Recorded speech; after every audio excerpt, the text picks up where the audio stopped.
Well, hello again, Stephen Veronica Kibler here, and today we're in North Carolina, in Asheville, North Carolina, at the Biltmore Estate. Yes. We've been wanting to come visit this beautiful Biltmore Estate for a long time now, and we are finally making our way over here. And here we are looking at a Map of the estate.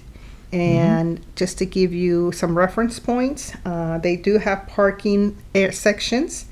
The A and B area is where you can park closest to the house and walk. And then the C, D, and E area is where you can park and ride the trolley.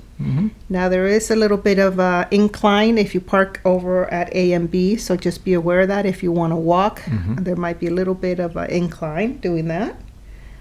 But we are going to park and ride the trolley. Yeah. That's what I thought would work best for us. And then there are some other areas on the estate that we will visit later on. Yeah, the Antler Hill Village. We will have a different video on that. Yeah. And so today's video is mostly going to be on the main house and the garden areas. Yes, so join us as we take a little visit over here to And it's Christmas time. The Biltmore Estate, yes. Yeah, we're very excited. Yeah.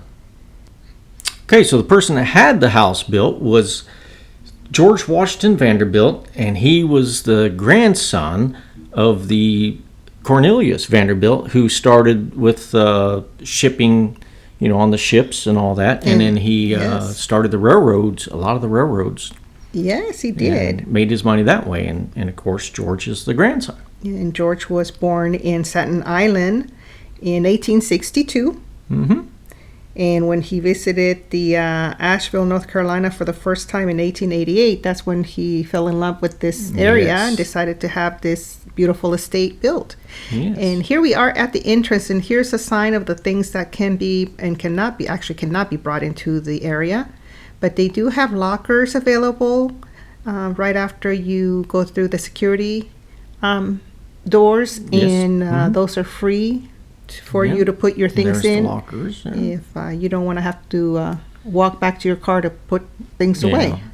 It's like if you have too big of a bag or something like that, you can put that in the thing. Or if you got a jacket you don't want to carry around. And here are the restrooms as well, because they do not have restrooms inside the house that you can use. And you plan to spend about 2 hours if you are going through the entire house. I'd say 2 hours is a good time frame. So they do recommend that you use the restrooms before entering into the house, which we did. Yes.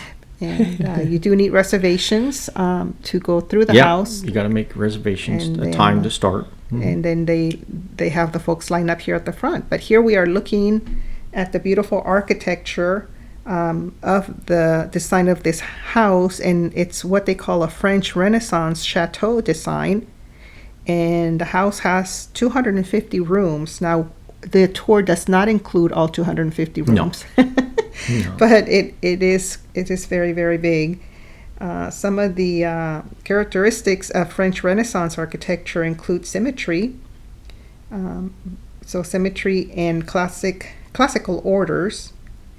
And they also include very elaborate ornamentation, such as pilasters and round arches. It often features steep roofs with many dormer windows, and also cylinder towers at the corners of the building. And it often features large, elaborate chimneys that are both aesthetic and functional, and arch windows on lower levels, rectangular windows on upper floors, and square windows in dormers. Yes, that's what makes a French Renaissance house. And it was this house was built at a time, at the end of the 1800s. And there's a lot of stuff that was put into this house that was very high-end or very technical at the time. And it always had electricity. There was always some type of electricity there. even at that early stage. Yes, there was. Mm-hmm.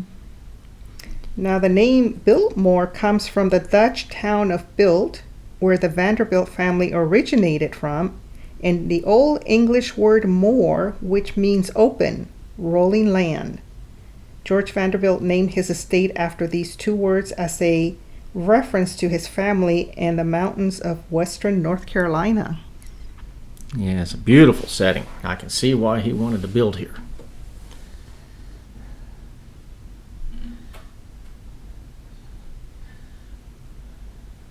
Just looking over the grounds. I mean, I could imagine this front yard area here. That's you could play a lot of football games out there. Big fountain area. It must have been something to be a kid growing up on this. Oh, absolutely, absolutely. I think George and Edith were only blessed with one child. Unfortunately, George did pass away at age 51 in 1914. There's Veronica by a lion. I'm saying hello, everyone. Hope you're enjoying the video. Yeah. We're so glad to share this with you because I know we've been wanting to visit this for a really long time, and so it's really nice to be able to come actually see and tour this beautiful house. They do call it a house. Yep, it's the biggest house in the United States of America. Which is interesting. I would have called it a mansion. Yeah, or a castle. Or a castle. It's so beautiful. But they're calling it a residence. It's the largest privately owned residence in the United States. Yes, and here we are on the what they call the carriage. And this is the stable side. Stables. I'm sorry, the stable side. Yeah. This is where they used to keep the horses in probably carriages, and a lot of the mill workers, males, men, that they lived out here in this area. And there's more restrooms in this building, and there's also a cafe and some shops if you want to do some souvenir shopping while you're waiting because you do have to make reservations to go into the house. Yes. And so if you're having to wait, you arrive early, or after your tour, you can go ahead and come in here and do some shopping. Now, this cafe is open for dinner. It opens at 4. At 4 o'clock. At least on the day we were here, the sign said it opened at 4, so we didn't go in. It was closed. But we did come over to the Christmas Past store, and we looked around for a little bit. Yeah, it was interesting. They had some really nice ornaments, and they had books and things on the Biltmore, and it was just really neat. I like looking at the architecture because it just intrigues me to see. I'm seeing the piping here, and it just makes me think. How was that back in the 1800s? Was it exactly like that? Has it changed a little bit? So that. Well, supposedly they were. Really way ahead of time as far as everything that went into this house. And you were telling me that I think maybe you read somewhere where they also had full electric. Yes. Probably powered by generators. Yes. Okay. From the start, they had gas engines that powered generators, and they used both DC power and AC power because they wasn't sure which was going to be the better source at the time. So they had it set up to where they could use both DC power and AC power. And I believe it took about 6 years to have the house completed. And George Vanderbilt opened it to family and friends in 1895 on Christmas Eve. Yeah. So the house has 35 bedrooms, 43 bathrooms, and 65 fireplaces. Yeah. Which is pretty amazing. Now, I think that's probably just the, like the guests in the main bedrooms. They had servant bedrooms also. I've read some other information here that said they had, quite a few more bedrooms in the house. And here is the front entrance. And what's really nice about how you visit this house is that they kind of space it out a little bit. So they, they let you in, and then they let the next people wait a few minutes. It's like 15-minute increments. They line you up that way, and then as you get up closer, they space you out a little bit also. So that way you go at your own pace, and they give you An audio device that you can press the button for each of the rooms you're going into, and it gives you more details. Yeah. Now, I wasn't able to listen to it because I was filming, but Steve was listening to some of it, and that's really nice because it does give you details about a lot of information about the different rooms that you're looking at. Here, we are looking at the garden room. And there's the boy that stole a goose statue. This is the winter garden, and like I said, the audio devices you'd punch. They have signs that say you're at spot number 1, and you'd punch in 1, and it would tell you about spot number 1, and so on and so forth. Yes. Now George did marry Edith Dresser in Paris, and after their honeymoon, they came back and lived in the house, and so that was in 1898. So after they had their honeymoon in Italy, George and Edith returned to live at Biltmore.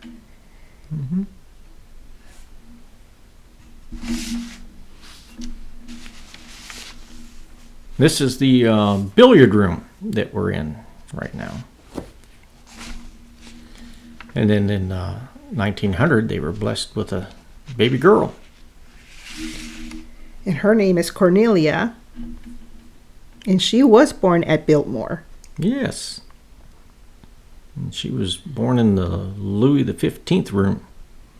On August 22nd, 1900. Now, it's really neat to see this billiard room.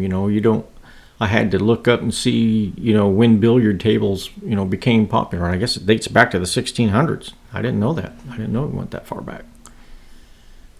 Yeah, I was surprised about that too. But look at these beautiful chairs. They just look so comfortable with that soft leather and the warm fireplace with that fire going. It's just absolutely beautiful. And the Vanderbilts did like to entertain quite a bit. So these rooms, I can imagine, filled with people having conversations and music, and just really, really enjoyable time visiting with family and friends in this beautiful house. And this switches here, the light switches there. You see the push button switches? Yes. That's what we had in the old farmhouse that I lived in growing up. We had the push button switches. You saw that and it took you back, didn't it? Yeah, I did. Yeah. Because I hadn't lived in a house since that had push button light switches. And here, this is an actual fresh Christmas tree. And they were telling us that they do have to change it out. This is the second one they've put in since they decorated for Christmas. Yeah. Because they dry out and they want the room to smell like pine. So they put in a fresh one every so often when the other one starts to get pretty dry. So that was interesting. Yeah, I thought this room was, the dining hall was pretty neat. And there's like over 60 some chairs in there. And they got some older toys and stuff.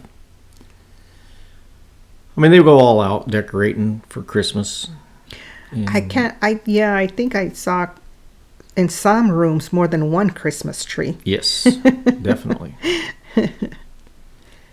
Notice they had a lot of mounts, like the deer and elk and stuff. So I'm not sure if George was a hunter or not, or just would collect them, by some other hunters. I saw that too. I thought that was interesting.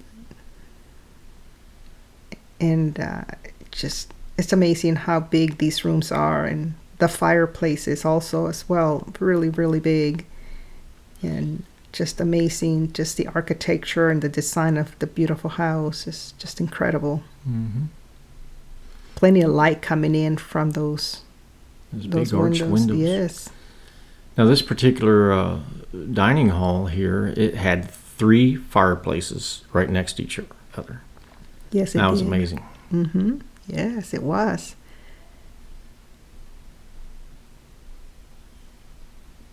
And this is where they'd have their, formal meals and stuff. And there's a big pipe organ. Later in the video, you'll see where they powered it from. Because pipe organs needed an air supply. Yes, and I found it interesting that they also had a lot of walls coverings or tapestries throughout the different rooms. Yes. And it makes me think that maybe they did that to kind of keep the house warm as well in the wintertime. Maybe. And they had value also. And value, of course. The aesthetics of the beautiful artwork on those tapestries, besides the fact that I think maybe it was also used to, in my opinion, keep the house warm. Mm-hmm.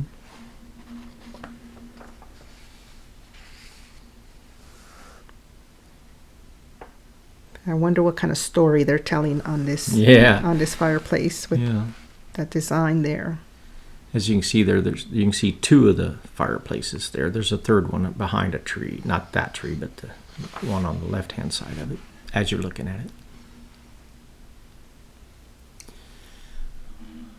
I was just amazed by this room. This big room here could be a ballroom also. I don't know if they ever did that or not, but I would think it could be used as a ballroom, where they could have dances. And then you got the breakfast room. This was where they would have informal meals and, of course, breakfast and all that. And look at all the beautiful wood. Yeah. Oh, my goodness. So much wood on these. And the doors were really high, really big and high and tall. And thick. And thick, yes. Yeah. Wood doors were like 2 or 3 inches thick. Just incredible how well built this house is. Mm-hmm. Yeah, they claim it was very fire resistant, Now it makes me wonder, because they call this the breakfast room, and I saw what appears to me to be name tags on the table. So if the family had visitors, which it sounds like, according to the information on the audios, that they had visitors all the time, that they had to set out the little place cards so their guests would know where to sit. Yes. Because other than that, it was just the three that were in the family living there regularly. Yeah, I would guess that they probably had quite a few visitors most of the time. I agree. Yeah. It sounds like, it sounds they were very, people that, the elite wanted to hang out with, Yep. So, very nice room. And very big. And there's Cornelius, the Commodore. Cornelius Vanderbilt. He's the one that started the Vanderbilt businesses. Yes, yes. And the grandfather of George, of course. Mm-hmm. You can see people holding something up to their ear. That was the audio thing that we had. And of course, I was able to listen to it and try to tell Veronica what was happening. Yeah. And I like this little sitting area by the window. So if you're done having your breakfast, you can come over here and sit and do some reading, especially in the wintertime when it's very cold. You don't want to go outside. Mm-hmm.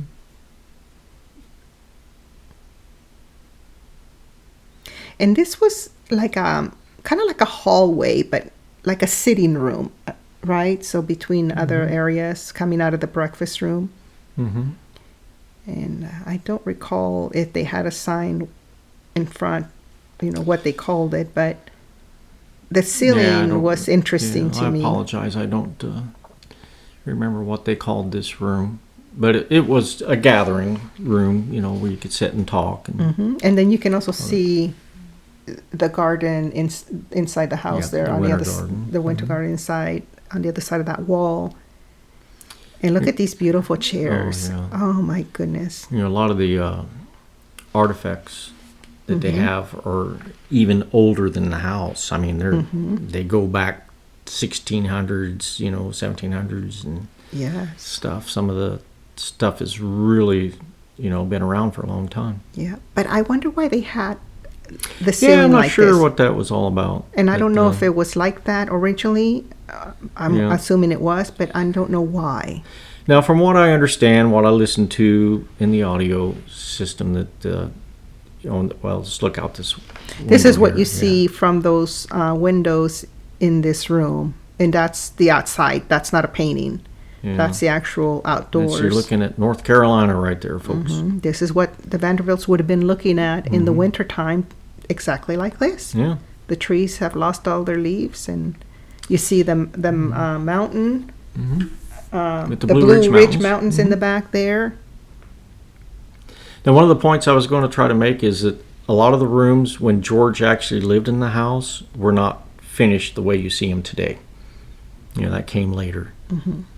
So this is not actually a window. It looks like it's the French doors that you open up and can actually open them up and walk out to the patio there, maybe.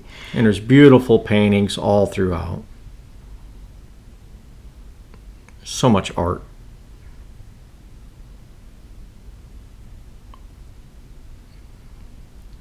I mean, it's even more beautiful at Christmas time because of all the decorating, but I think you could go to the Biltmore any time of the year and enjoy the beauty of it. Yes, I agree. The music room. Now, the music room, it was one of the rooms that wasn't finished when George was living at the house, but it was used in 1942 during World War II. There was in Washington, D.C., they were worried about being attacked. And so they sent a lot of artwork to be stored there. And so that room was used, to protect artwork during World War II. Yeah, I found that very interesting that had happened. And glad that they were able to keep a lot of our priceless artwork safe. Mm-hmm.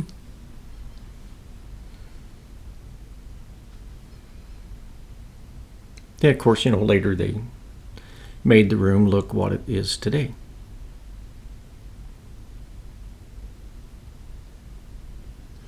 If you get the audio program that they give you when you take the tour, you learn so much. And I believe this piece of artwork above this fireplace is called the Triumphal Arch of Maximilian. Replica, I think maybe it was in... It's dated circa 1849 to 1879. So I'm sure a lot more history to that. That's the name of that piece of artwork. And that was like a secondary piece. The original, this was a copy of an original. So they made it, yes, as a copy. Yes. Yeah. And they shipped it in pieces, I believe. It's made of blocks. Yeah. But this music room was pretty cool. I think they got a harpsichord in there and all that, and I think the grandson of George had a painting done in this room. They did a painting of them while they were sitting in this room. Which we'll see later. And I was just going to say, we'll see that here coming up in one of the other rooms. We see another Christmas tree. All the rooms had Christmas trees in them.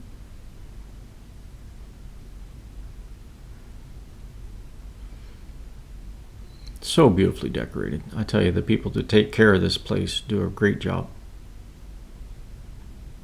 And of course, the Vanderbilts originally buying all this stuff. Yes. But I just find it most interesting that the Vanderbilts were the ones who mainly were in charge of the railroad systems. Such an important part of our history here in the United States, especially, at the beginning of the era when that started to grow. So early 1800s. Yes. Yeah. Connected, goods throughout the different states. Yeah, very big in the shipping industry. This is outside on the back porch. Another view of the, North Carolina, the grounds. I think there's 8,000 acres, I believe, that they still have with the grounds, the estate. It was originally 125,000 acres, and then they sold off some later. Oh boy. Edith sold off some. And now we're entering the Tapestry Gallery. And there's 3 tapestries that hang on this wall. and they're called the Tapestry of Faith, Tapestry of Prudence, and the Tapestry of Charity. Yeah. And it looks like they had a piano in this room as well. And of course, more Christmas trees, because it is Christmas season.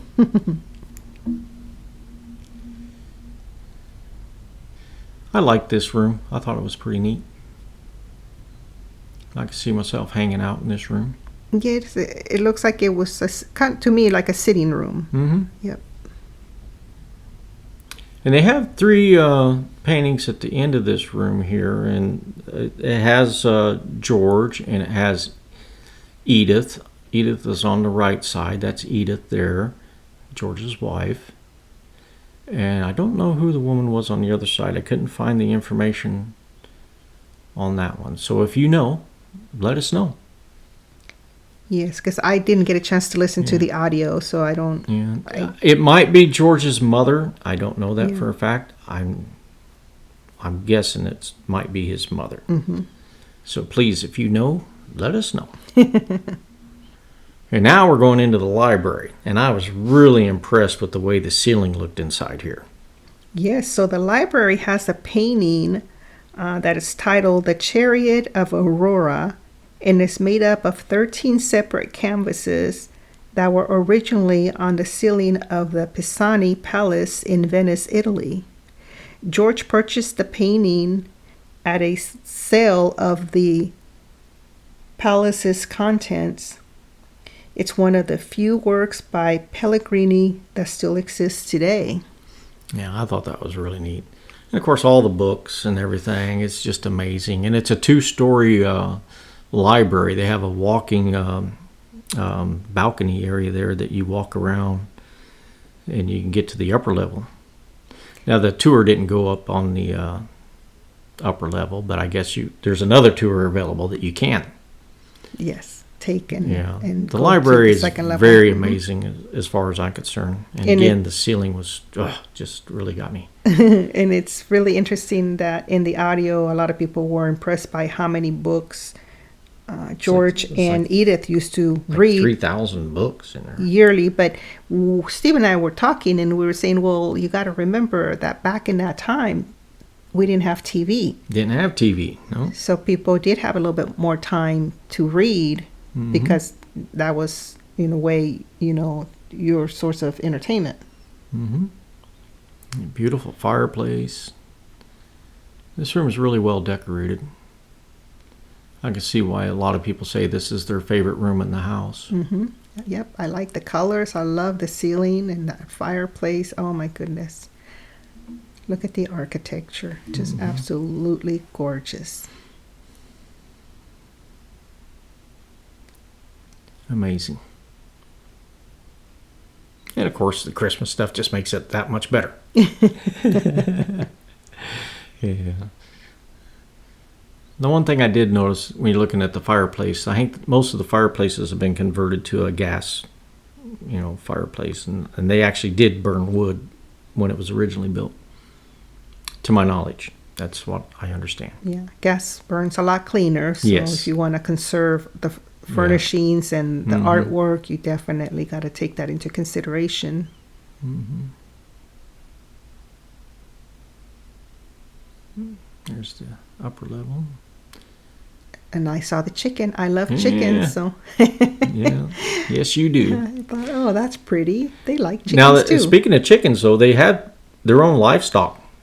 They, on the grounds. It was a working ranch, basically. They had their own livestock here that they would use to, feed everybody. And they still do it today. Like the restaurants get a lot of their food from off the grounds. Mm-hmm. Yes, they do. And here we're walking back through the tapestry gallery again to go to a different room. Mm-hmm. Like the tea sets and everything. It was just amazing. I just see all these artifacts, and I can just picture the family sitting here having tea, entertaining friends, entertaining family. Yes. pretty neat. Traveling the world and collecting yeah. all types of artifacts and art and just, they definitely, George and Edith sound like they did do a lot of traveling to other countries and stuff.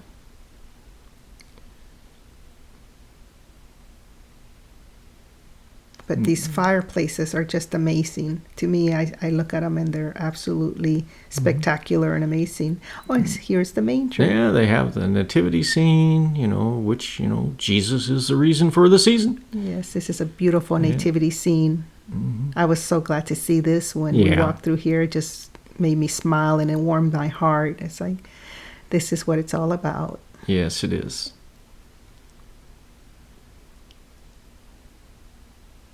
There's the angel above, baby Jesus, and the wise men, the three wise men, the shepherds, and another fireplace. Yeah. Another Christmas tree. They had a lot of Christmas trees. Yeah. If you haven't ever been here, it's really neat to come at Christmas time. This is the first time we've ever been here. Yes. And it's oh nice my gosh, we had so much fun walking through this beautiful house. Yeah. It's amazing. Now we had seen Hearst Castle out in California many years ago, and I thought that was pretty neat. But I think this is probably a little more impressive than Hearst Castle. Definitely more impressive and much, much larger than Hearst Castle. Mm-hmm.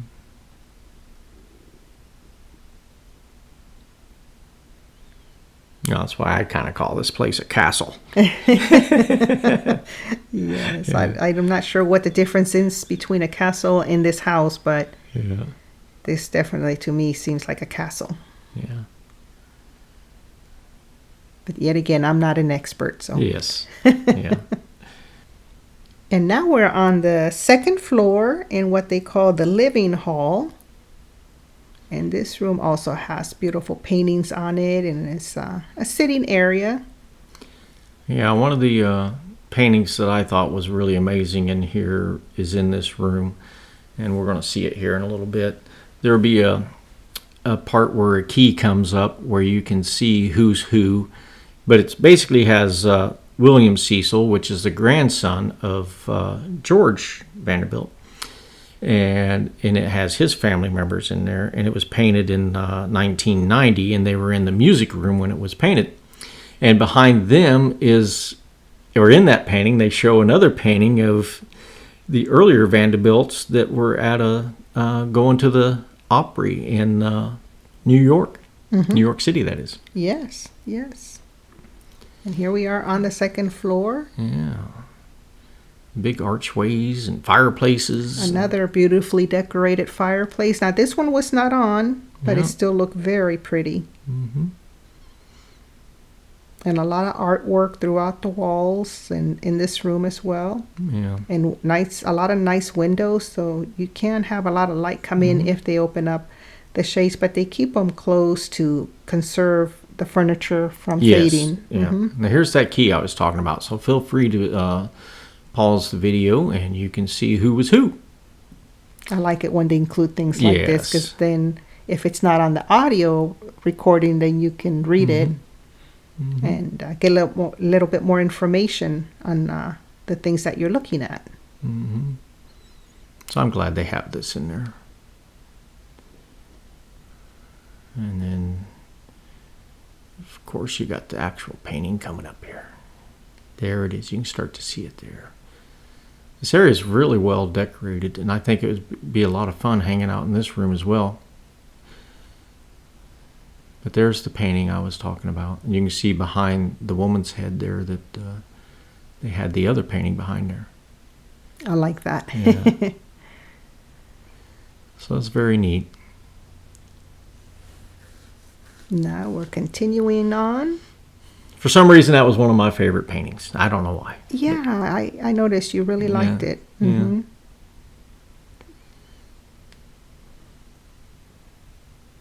And here we're still on the second floor. And this appears to be a hallway that leads to different rooms, different bedrooms. Yeah. And here's another portrait. Another portrait there. And I believe this one might have a key to it as well.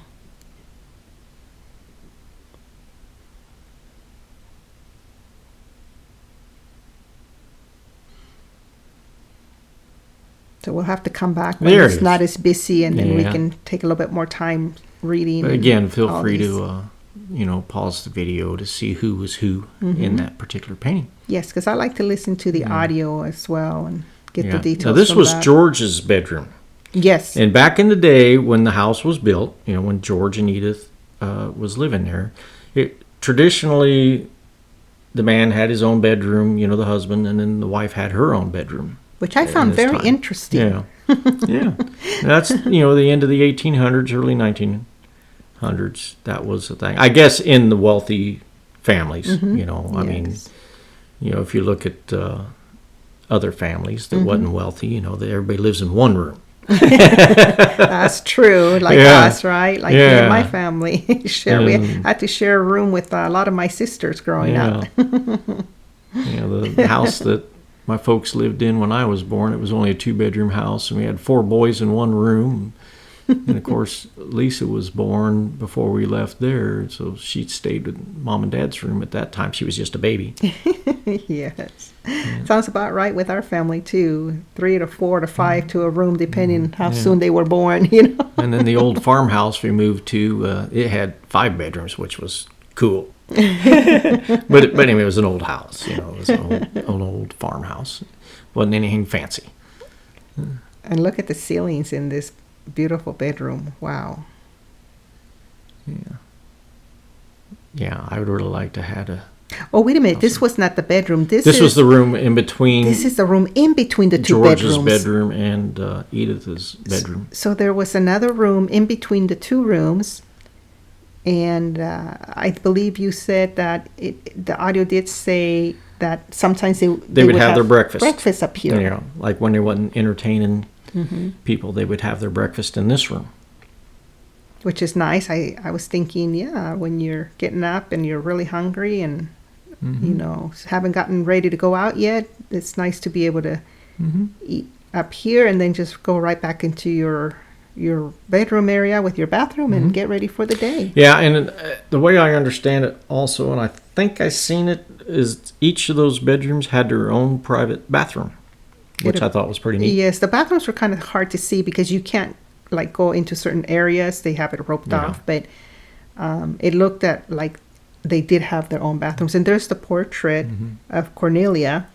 Yeah, which is supposedly the only portrait that they had of her, because unfortunately, George passed away at age 51. At age 51 in 1914, and of course, she would have only been about 14 years old, when her father passed away.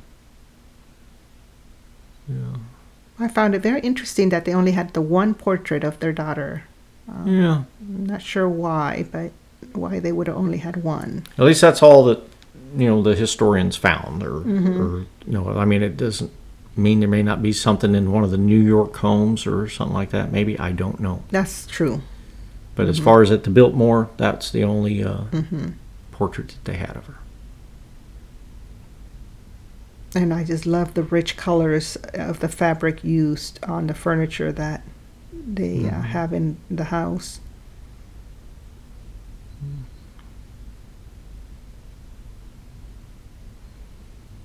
It makes me think of a dollhouse. Like this is not, like this is not even true. This is such an amazing, spectacular house that it's like, wow. Yeah, I didn't really think about it that way, but you're right. And I just love the architecture. All that wood, it just looks so sturdy. Well, I think they were calling that the oak room, right? That is the oak room. Yeah. That is the one they're calling the oak room. Yep. You may have already said that. No, I didn't say it, but that is the one they call the oak room. And of course, Mrs. Vanderbilt's room. This was Edith's room.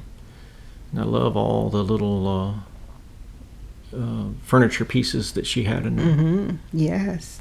And you walk into the room and you can definitely tell it's a woman's room because a lot of the colors were, female, like pinks and just soft, beautiful female colors that I would probably choose for my own Yeah. room if I had a room like this. But look at the beautiful purple with gold on those sitting chairs, and then the fireplace And the mirror. with the huge mirror, and then the ivory crown molding, and oh my goodness, look at this! How beautiful, the gold and purple on the cover on the bed. Mm-hmm. Very, very elegant. Beautiful room. Fit for a queen. And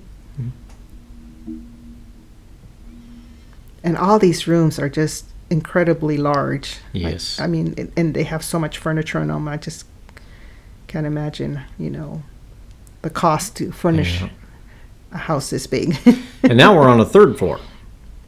And the way I understand it, the third floor was where a lot of the guests would stay. And this particular room that we're in right now is where they would maybe gather and, visit with each other. Sort of like another common area, like a living room. Mm-hmm. One thing that they were saying in the audio program was that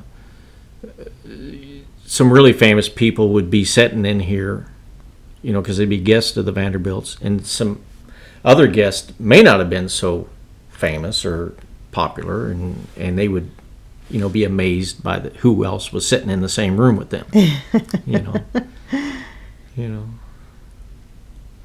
Oh, another beautiful Christmas tree. Yeah. And this connects very closely there to the staircase. But here we're looking at one of the guest rooms. One of the guest rooms. What's interesting, though, this one has 2 beds in it. Mm-hmm.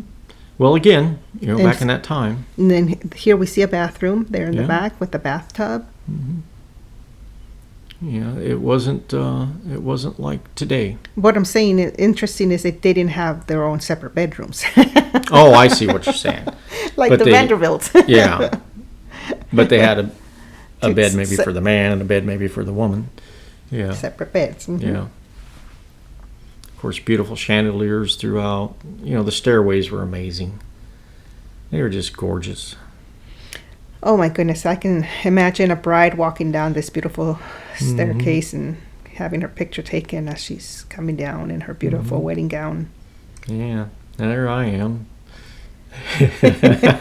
Waiting on me. Yeah, not looking beautiful. No, you're just waiting on me. Yeah. Okay. Yeah. Making sure I'm not tripping over anything or bumping into people. The grand staircases were amazing, though. I thought they were very neat. And here's another guest bedroom. Mm-hmm. And they're all beautifully decorated and with the very rich wallpaper on them and the exquisite antique furniture, which at that time was probably not considered antique, but yes, it is now. Well, then again, like I was saying, some of the stuff was from, the 1600s, 1700s. So they did have some antiques. That's right. For them, even. That's right. You did say that. They're calling this the artist suite. Yeah, and I'm not sure why they... I'm not sure if it's like where the person who painted for them things stayed or if that's just the name they gave the room. But nevertheless, it is exquisite. Look at that tree. Oh, my goodness. That's beautiful. It looks like it's made out of glass. Yeah, it looks like I'm looking at it. It looks like icicles. Like icicles. Yeah. It almost looks like it could be necklaces or something hanging on there. Crystal necklaces. Yeah. Again, the furniture pieces are just amazing. And they got one of those big dressing mirrors, and it seemed like they had a lot of the the bowls, the water bowls, to wipe down with and all that before you went to bed. But there was plenty of which bathrooms, was again interesting to me because they had bathrooms, so I'm not sure why those water bowls were there. 43 bathrooms altogether in the house, so it's like there were several bedrooms or bathrooms. I'm sorry. Yeah, so I'm not sure why. See, we'll have to research that. Why they had the containers with water if they had bathrooms.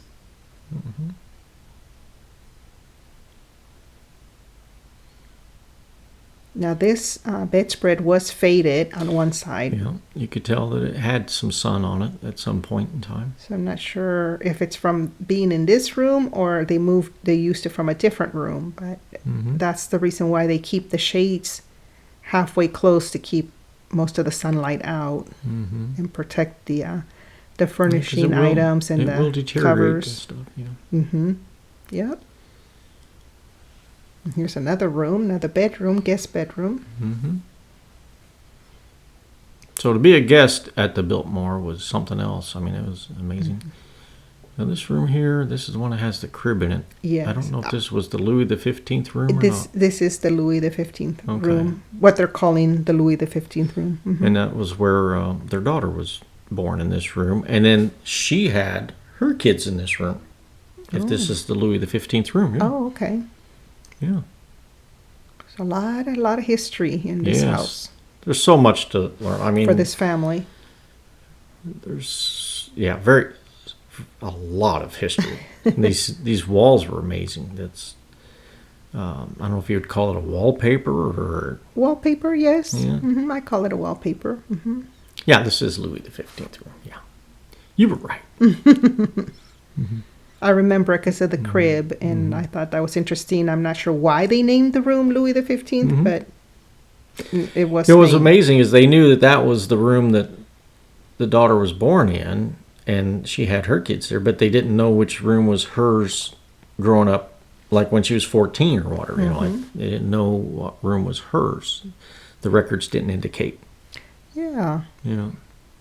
And now we're going through the stone corridor downstairs corridor. And we're in what is exhibition room here. This is where the daughter had a.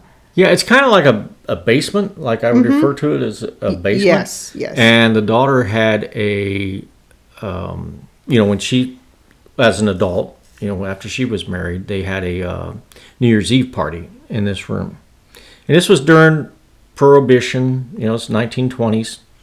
And she decorated the basement. She painted it, or had it painted. I think the audio thing said she painted it, but I'm not 100% sure about that. She may have had it painted. Yeah, I don't know. But there's a lot of displays on how the house was built and who built it and the workers and all that. There's a lot of information in this room. The way when you take the tour. Yes. Yes. Yeah, a lot of information. What was interesting, though, to me also is that when we were down here, it was so much more warmer than upstairs. Yeah, which is amazing. Amazing to me because in homes that we've lived in, that we've had basements, usually the basements are very cold. And for some reason, this basement, what we're calling a basement, it was very warm. It was very warm down there. Yeah, it just may have been the way that the heat. I think a lot of the heat, besides the fireplaces, was it was steam heat, hot water heat. So they may have had it just turned up more in that particular area. As you can see, the plumbing there along the walls. It's definitely a brick wall, or walls, I should say. But I found the paintings interesting. The mixture of it looked like foreign people, countries maybe, and then bats and cats. So I'm not sure. Yeah, a little mix. And then you got soldiers. Toy soldiers, so I'm not sure what the theme was. Yeah. I was a little confused by the different I want to things. say they called this a Halloween room, which, they all went on to say that it had nothing to do with Halloween. Yeah. Now, this is the bowling alley of the house. And it had 2 lanes, and there wasn't an automatic pin setup. So they had people that would stand off to the sides, and they would come out and adjust the pins. And my dad, one of his first jobs after leaving the farm was working at a bowling alley doing the pins also. They didn't have the automatic pins in the 1950s, at least in the town that he lived in. Okay. Yeah. So that's kind of neat. Yeah, that is very neat. And this is connects to the women's dressing room, and they have a hallway of dressing rooms here that eventually lead to the swimming pool area. Yes. And one thing I found interesting is that the women and the men at the time when the house was built didn't swim in the pool at the same time. Women would swim at one time, men would swim at another time. I found that very interesting. Very interesting. Yeah. And another interesting fact is they didn't have the chlorine and all that stuff back when they used the pool. So after they used the pool, they would drain the water, and it held like 70,000 gallons of water. And they would drain all the water and reheat it. And it was heated water. The water was heated. The pool was heated. Wow. That's a lot of water. Yeah. And when was the last time they used in the this 1950s was the last time they used it, and it ended up having a leak. I guess the basement area below the pool was flooded after the last time they used it. And okay.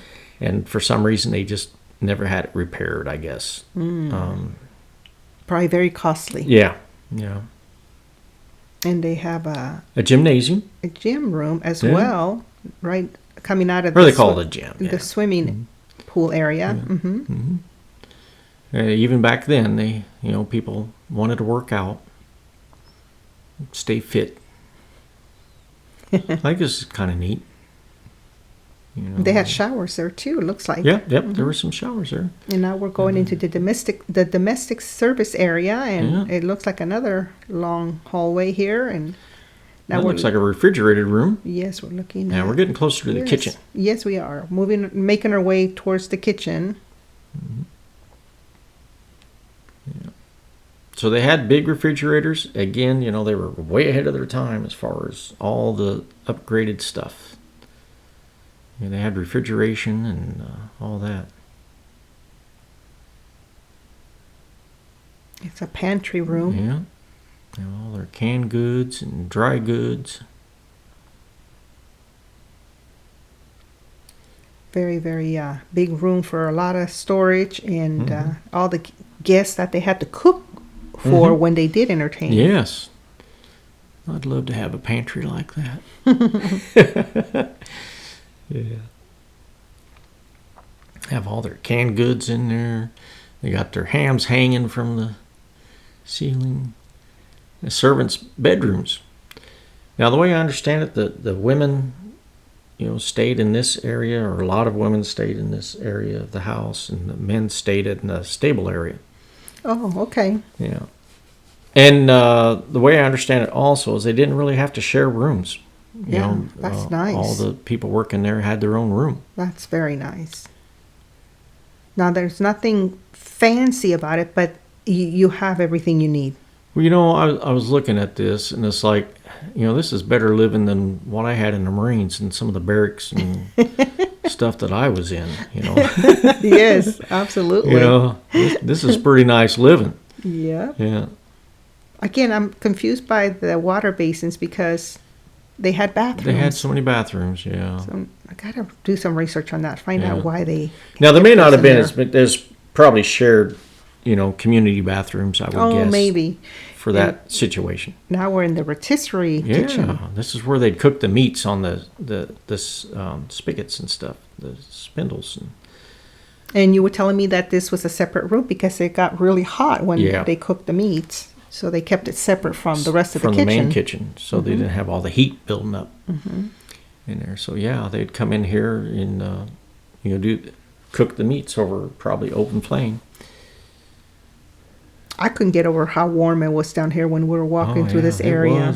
It was warm. Yeah, and you had all your stuff here. I don't know. Was that an oven? It may have been an oven. I think so.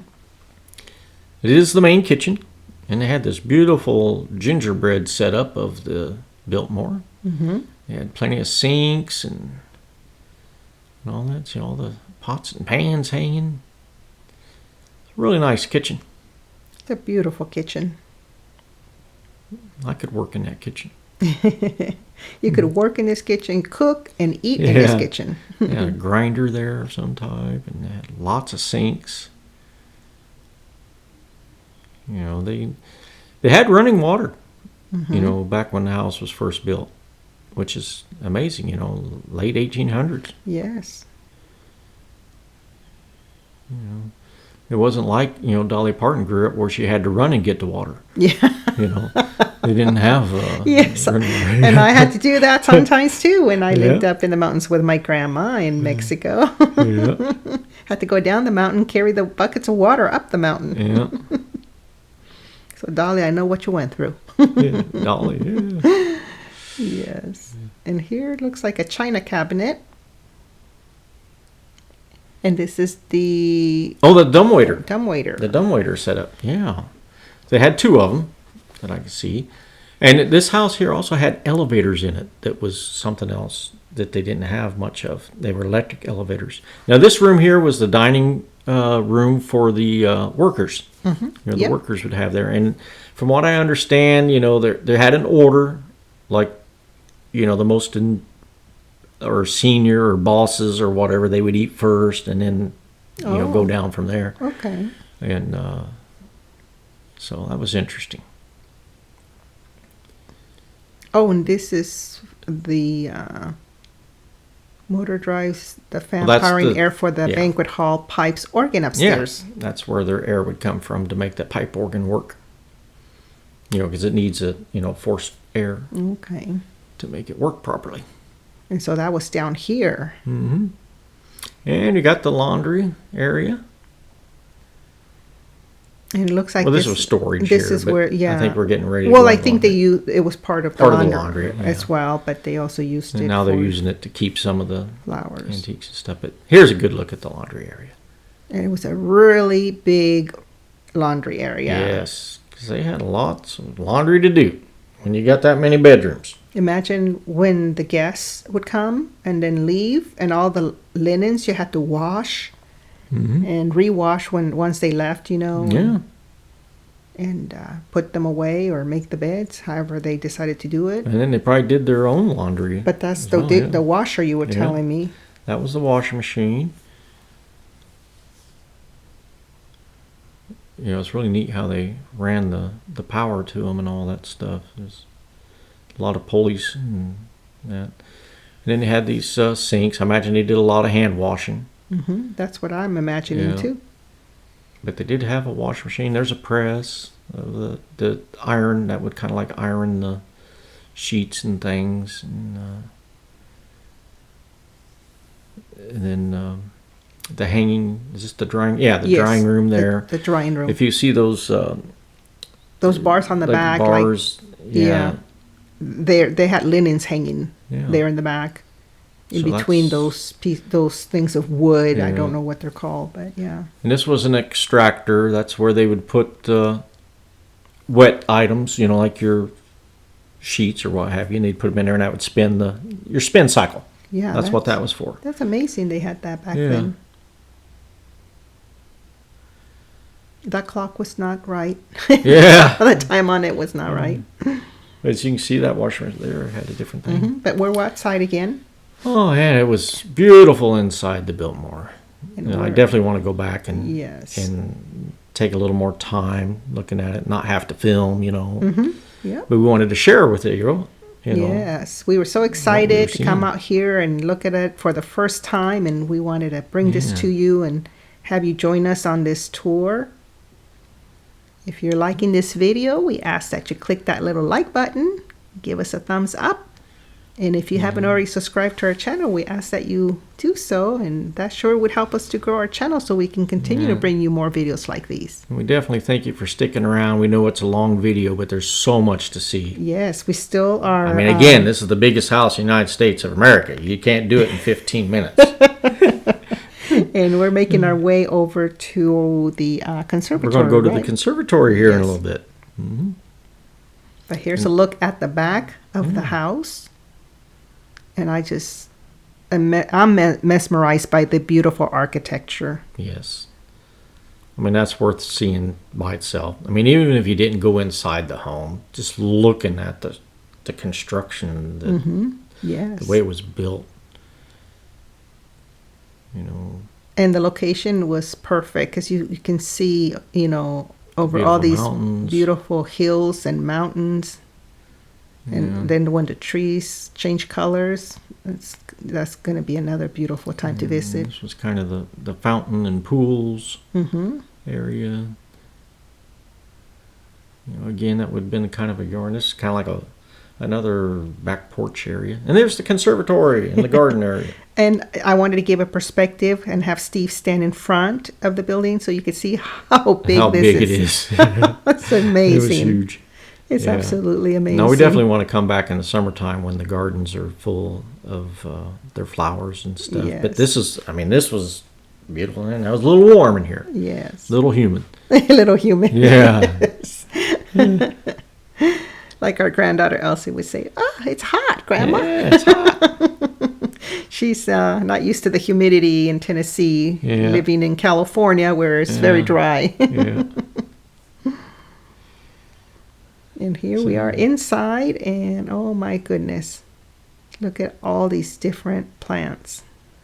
Mm-hmm. Very beautiful. Again, this is a area that you could really take your time and enjoy all the beautiful Now flowers. this one says it's from Madagascar, so Mm-hmm.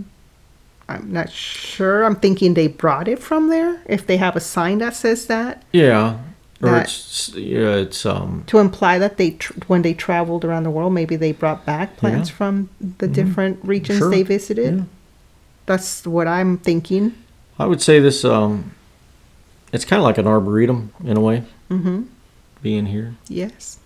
because they had other trees and stuff that had the little name plates and stuff, so you would know what they were from, what area they originated in. Mm-hmm. And I don't know if they use some of these like outside in the spring and the summer, or Yeah, I know, but they probably take a lot of these plants from here and put them in the winter garden, I would think, that makes sense. or put them throughout the house Mm-hmm. at the different. They may have had more stuff out here during Christmas time. I don't know. Again, this is our first time here, so. Mm-hmm. But I would imagine they probably do all their own plants. They probably don't have to use an outside source for plants, decorative plants. I don't know. That's another interesting point to look into. Because there was other greenhouses behind the conservatory. We just didn't go into Which I did not know till we had walked all the way to the back, to the front, and then you told me, and I'm like, oh, well, I'm too tired to walk all the way back. We'll look at them next time we're here. Next time we're there, we'll go around. I mean, we spent 2 hours inside the house, and there was a lot of stairs, and again, they do have elevators. You were tired. I was That's why tired. you didn't tell me about them. I was a little wore out. I ain't gonna lie to you. You tricked me. I ain't as young as I used to be. I could have gone back there and got some filming done. We'll get it next time. So a lot of beautiful colors and just so many different species of flowers. Irises, huh? I Or a think type so. of irises. You probably know, yeah. You're better at remembering those names of different things than I am. Well, they had orchids, they had calla lilies, and I don't remember what those are called, but they had them. And in different colors. They Yeah. had purple and red. See, I know the colors. Yeah, there you go. Well, that's a red flower. Oh, look at how exquisite Yeah, that it's white just- one is. Oh, my goodness. It's definitely, I tell you, you need to go into the conservatory when you're here at the Biltmore, because at least if you like beautiful flowers, you need to go in here. And other plants. And other types of plants. Just even the big leaf ones have the different designs on them. They're all different. So interesting. And colors. Look at the red ones there above these flowers. You're going to see those in a second here. This is some type of a bulb plant. I don't know what they were for sure, but they were gorgeous.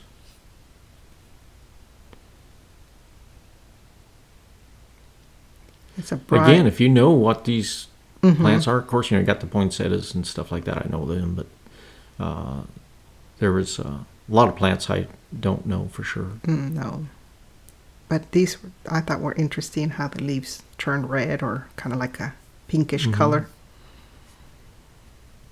And these look like little bells hanging. Yeah, love those things. Makes me want to put a greenhouse in the backyard. It does, doesn't it? Yeah. And then, of course, do up our yard like this.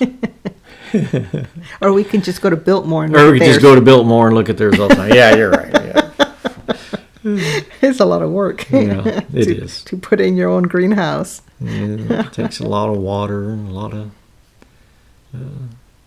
supplemental heat and everything if you want to keep it warm during the winter. There's another really cool looking plant down here. See that one there at the bottom? Mm-hmm. I thought that was really interesting. It is really neat. And I don't know where that comes from. I've never seen that plant anywhere before, so I'm curious to know where it comes from. Very I wish it would have had a tag on it to Yeah, tell if us. they did, I didn't see them. I knew that plant there was a succulent of some type, and I like those. I mean, Yeah. But I didn't see tags on hardly anything. That's why I was kind of sad to not know the names, so capture those on video so we could see what they're called and then look them up to see where they come from. Mm-hmm.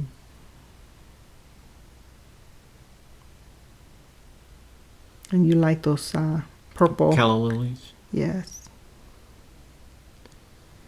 Yeah, I like those a lot. I guess you would call some of those poinsettias, right? Some of that. I'm not sure. You're talking about the pink ones? Yeah. No, I don't think those were poinsettias. On this one looked like it had like maybe it little, had some type of fruit. like little. They look like little apples, but we're not sure what they were for sure. Some type of fruit, But whether it's edible yes. or not, I don't know. Mm-hmm.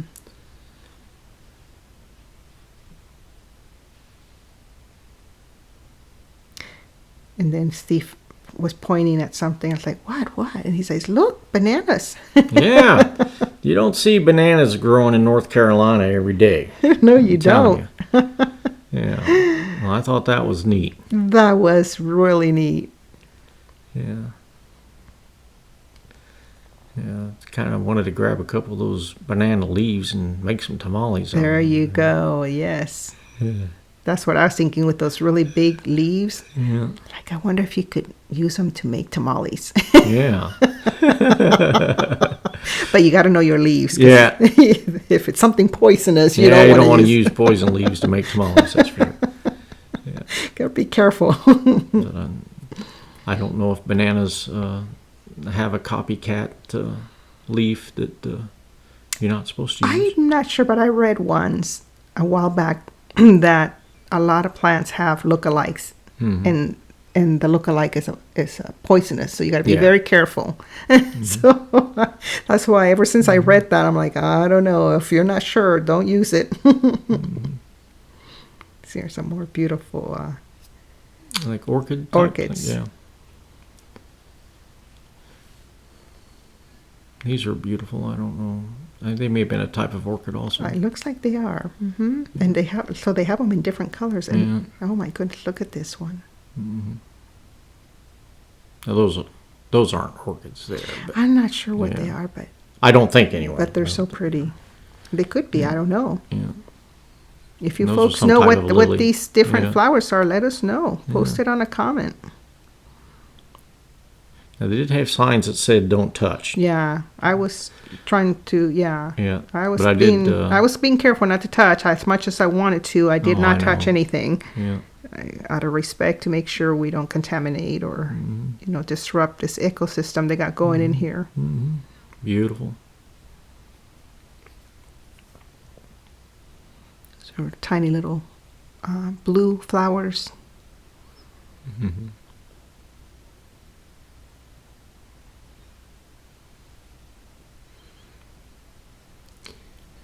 Yeah, I'd love to have. You just like, about every- yeah, you I like this those one. too, You said yeah. it had like a kind of like a green Yeah, the yellow. chartreuse look to it. I thought that was amazing. It's It's in between like a yellow and a green. Mm-hmm. Yeah, you like that. Mm-hmm. You know, when you're out bass fishing, you use a color called chartreuse a lot, and it kind of reminded me of that. Oh, okay. Yeah. These look like little miniature roses, but I'm not sure Or were they begonias, or were they? They might have been. I'm not sure. Now this I thought was poinsettias. These are poinsettias. Okay. Yes. There's a look And back at the we took a little rest Biltmore on a house. bench, and then we made our way back to the top again, the top of the hill, Mm-hmm. back to the house. And then we went and had dinner. We'll have another video coming up on our dinner that we had at the estate. And then we came back at nighttime to capture this last scene for you of what this beautiful Biltmore house looks like at nighttime. Yeah. I mean, we surely thank you for sticking around and watching this video with us. It was an amazing visit. We recommend it. And if you like the video, give us a like. And we hope that you enjoyed it as much as we did. And we hope that if you haven't visited, you get a chance to someday. Yeah. So Merry Christmas, everyone. Merry Christmas, and until next time.